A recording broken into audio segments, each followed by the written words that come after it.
বন্ধুরা, ভারতের জন্য অনেক বড় সুখবর পাওয়া যাচ্ছে। আর এই সুসংবাদ এসেছে আমাদের পার্শ্ববর্তী রাজ্যের থেকে।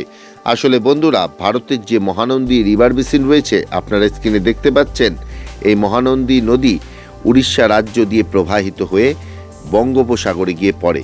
এই নদীর পার্শ্ববর্তী এলাকাগুলোকে বলা হয় মহানন্দী রিভার বেসিন। এই নদীর যে আপসোর এলাকাগুলো রয়েছে, অর্থাৎ নদীটি যেখানে গিয়ে সমুদ্রে সম্মিলিত হচ্ছে, সেখান থেকে 30 কিলোমিটার দূরে সমুদ্রের মধ্যে ওএনজিসি বিগত কয়েক বৎসর থেকে খনিজ তেলের অনুসন্ধান করছিল।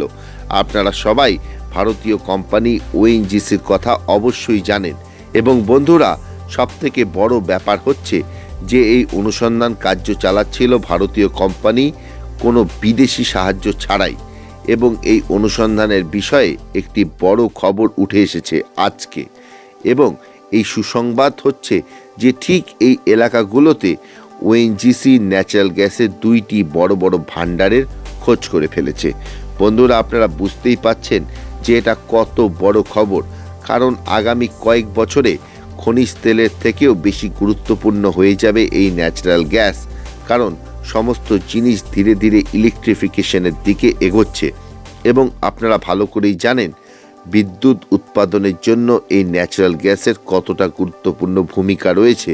কারণ ধীরে ধীরে প্রত্যেকটি দেশ কয়লার উপরে নির্ভরশীলতা কমিয়ে দিয়ে গ্যাস দিয়ে বিদ্যুৎ তৈরি করার পরিকাঠামো তৈরি করছে। বন্ধুরা, আসলে দূষণমুক্ত পৃথিবী গড়তে হলে পরে ন্যাচারাল গ্যাস হচ্ছে সবথেকে নির্ভরযোগ্য উপায়। এবং আগামী দিনে শুধু রান্নার গ্যাস না, বরঞ্চ জীবনের প্রত্যেকটি ক্ষেত্রে ন্যাচারাল গ্যাসের ভূমিকা বাড়তে চলেছে। এই জন্য বন্ধুরা, আজকের এই খবর ভারতীয় অর্থব্যবস্থার জন্য একটি মারাত্মক বড় সুখবর বলে মনে করতে পারেন। বর্তমানে ভারত কাতার ও আমেরিকা থেকে প্রচুর পরিমাণে ন্যাচারাল গ্যাস ক্রয় করে থাকে।